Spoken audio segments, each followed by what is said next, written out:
So ethnobotany is the relationship between plants and people. Ethno is basically a root word that means people, and botany, of course, is plants. So it is how people in various cultures view the plants that they use. And an ethnobotanical is any plant that is used by people for any reason, basically. So it's the study of the relationship between plants and people. Yeah. Right. And Yeah. for our guests, one of our, or not for our guests, but for our listeners, Scott, I don't know if this episode has not been released yet, but I highly recommend you take a listen to it and maybe even reach out. But Tasha Goldberg came on last month, and she is an ethnobotanist also by trade, and she focuses on sustainability with people living off the landscape. Oh, very cool. Well, I will, my little disclaimer, well, there's a couple parts to this. I am an amateur ethnobotanist. I don't have a degree. I started going to Peru and quit going to school, which may or may not have been a good idea. It seems like you're doing all right. You seem to be I doing think so. fine. Yeah. And then the second part of the disclaimer is I do not encourage or discourage anyone to use drugs. And I would assume Traveler's Blueprint has the same stance on that. I encourage people to be well educated, to research, and to know the facts. So Right. yeah, that's out of the So way. yeah, what we talk about today are the opinions and the information that we know about. But we highly recommend anyone listening, if you do think that this is something you want to explore further, it's always wise to get multiple forms of information and do your research in, through several outlets, and not just us. This is just for informational purposes based on, Scott, your experiences and the questions that we have for you. Exactly. Yep. Yeah. Yeah. So, to catch people up a little bit, what we focused on last time was ayahuasca primarily, because Elliot and I were going to Peru and we wanted to learn more about it and we were interested in it. But today we're going to take a wider approach and get information from you on several psychoactive drugs around the world and how they have influenced these world cultures in some way. Because something that I noticed in your email back to me, I had asked you, I just had it up. Hold on. So I had asked you a question on how plants and culture related to each other. And you responded with something that I found very cool. Plants are culture. Yeah. And I in all caps, plants are culture. And it makes sense. It does make sense. We rely on plants, the plants around us so heavily, our environment in general. So yeah, where should we start? Well, I'll first say that phrase I said, plants are culture. What I mean is they're just such an integral part of our lives and of culture. From the air we breathe being produced by plants to the food we eat, of course, is often plant based, unless it's meat, which then the cow or whatever you're eating ingested plants to provide that meat for you. To the coffee and tea people drink. It's just plants are, our culture is steeped in plants, and most cultures are, and they use, different plants around the world. And so basically that's what we're going to talk about today. I'd like to define a couple terms. We already defined what ethnobotany and ethnobotanical is. Sorry, let me close that. So the word psychoactive, which you used, psychoactive basically just means anything that alters the psyche beyond satiating thirst or hunger. So, a psychoactive could be anything from tobacco to coffee to ayahuasca to, whatever, anything that alters your mind in any way, shape, or form. And also, when I say the word drug, I'm using that in the strictest scientific definition of the word. That just means basically a psychoactive or anything that alters your mind, or it could even be a medicine.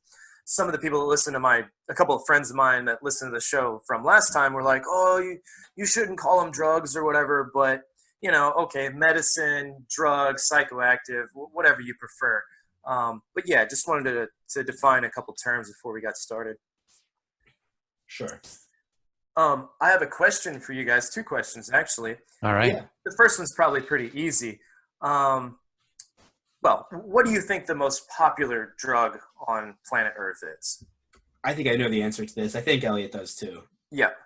Elliot, do you not know? Ooh, I mean, I was going to say coffee. That's what I was going to say too. Okay.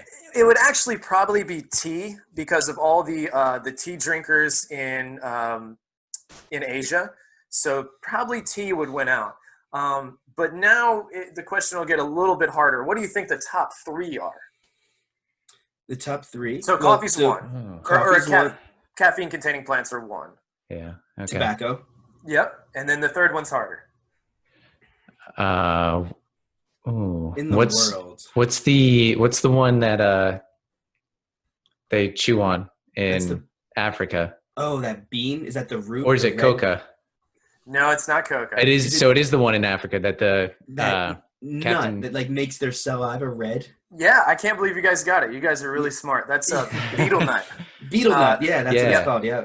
The scientific name is Areca catachu. I think I'm saying that right. Catachu. So we'll start with that plant. It's one of the most widely used drugs on planet Earth. Estimates are that about 10% of the world's population uses the betel nut, which is a huge amount of people. And it's used primarily in India, Southeast Asia, some of the Pacific Islands like Papua. And as I said, it's one of the world's most popular stimulants. And it has an effect, like I would say, sort of like a combination between nicotine and caffeine. It's used as a mild stimulant, and it is often they'll take the betel nut, the fruit, and they'll either grate it up or use it fresh. It's much stronger when they use it fresh, and they'll put it in a leaf of a plant which is in the Piperaceae, the black pepper family, which we'll talk more about the Piperaceae in a little bit. But they'll add things like cardamom and maybe cinnamon and different spices, and sometimes tobacco, and a little bit of a basic substance such as lime to change the pH, just as they do with coca, to bring out the effects of the alkaloids more strongly. It's been used for quite a long time. It was mentioned in ancient Persian and other Middle Eastern texts, and it's still very, very widely used today. Now, I've watched videos on this betel nut, and I've seen people using it, and it's nasty. And as far as they're chewing it, and it makes their teeth red. Does it rot their teeth out? There is definitely some evidence that it causes negative effects on the mouth. Okay. So there's some studies that say it may cause cancer, but it's a bit hard to be sure because many people add tobacco to it. So we're not exactly sure if it causes cancer, but doing it all the time is definitely not good for your mouth. The people will get like red or even black teeth. You can Google image these, especially Asian ladies. I'm not sure, maybe Thailand, Indonesia, not exactly sure where they are, but there's one culture that actually considers that to be beautiful. It's basically like, I have enough money to chew all the betel nut I want, so I'm looking at it. Yeah, it's pretty gross. It's pretty gross. Yeah. The habit itself is similar to chewing tobacco, where you're just chewing the betel nut and spitting on the ground or whatever. Yeah, but that just, you saying that there's some people that find that beautiful, that's a whole nother podcast, and something that's incredibly interesting are beauty standards around the world. Absolutely. Yes. Yeah. And in the places it's used, you'll see red spit all over the sidewalks and walls and stuff where men or women stand and chew it. So it does have some issues with it, although they're not a huge deal as with some other drugs. Now with betel nut, do they eat it raw? Is it processed? How is it consumed? So in like Papua, for example, they usually use it fresh. And when you use it fresh, that's going to be the strongest method of using it. Whereas in India and other places, they typically dry out the betel nut and they grate it up on top of the betel leaf, which is a totally different plant in the black pepper family. So it depends on where you are in the world. I think in Papua, actually, it seems like they just straight chew the nut with a bit of the lime, the basic substance. But it all depends on where you are, how it's prepared, and all those things. Okay. Interesting. Yeah. Actually, it's legal in the U.S. This was one of the next questions. It's legal in the U.S., and you can get it anywhere there's an Indian or Southeast Asian population, you can get it. So, for example, I know in the largest city in North Carolina, Charlotte, there are some Indian and Southeast Asians, and I actually went into an Indian grocer and bought some fresh betel leaf and betel nut and chewed it a bit. My teeth aren't red yet, so. No. Now, what No, would they be living in the United States where we have things like, coffee and all these readily accessible stimulants, would there be any benefit to someone doing that over, let's say, just grabbing an espresso? Well, it's unique. Okay. It doesn't, it doesn't have caffeine in it. It's a different compound.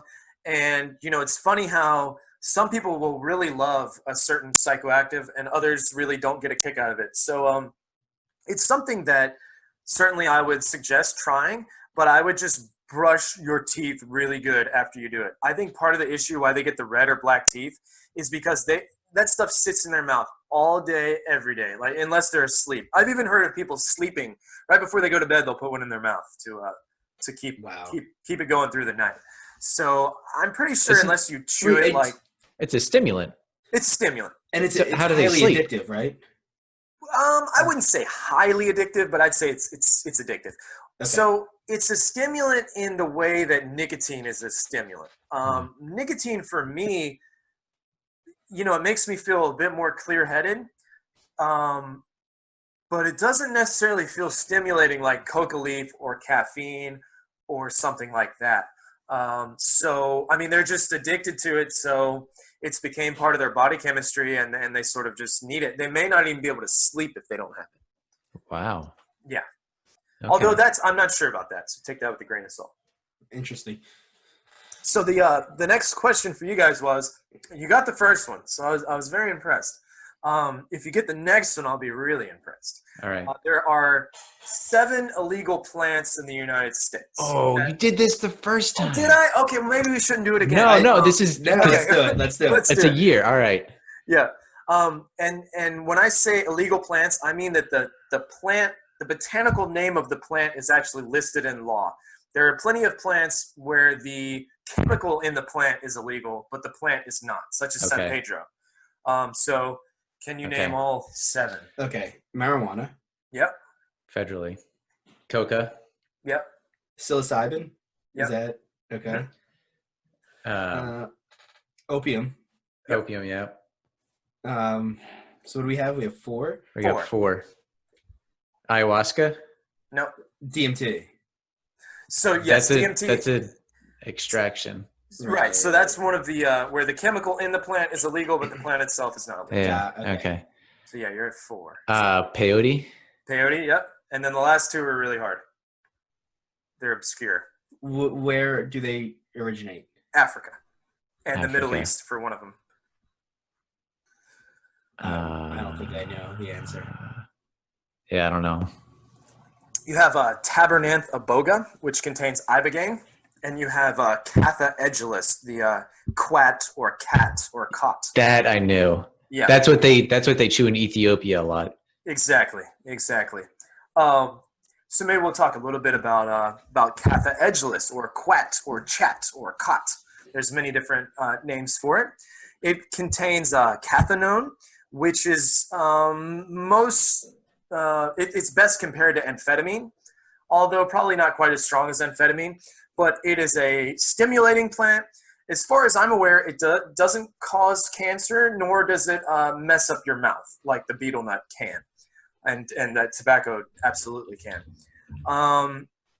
Probably the biggest issue with quat is that it grows in the desert and it's used in the desert and it requires a good bit of water. So a lot of times, like in Yemen, this has sort of become an issue in that they will, like if they need to water the corn or water the cat and they only have enough water for one, they'll just water their quat. so because it definitely is addictive. There's no doubt about that. But it's used kind of similar to the coca leaf in that, you know, after a meal or whatever, depending on which part of the world you're in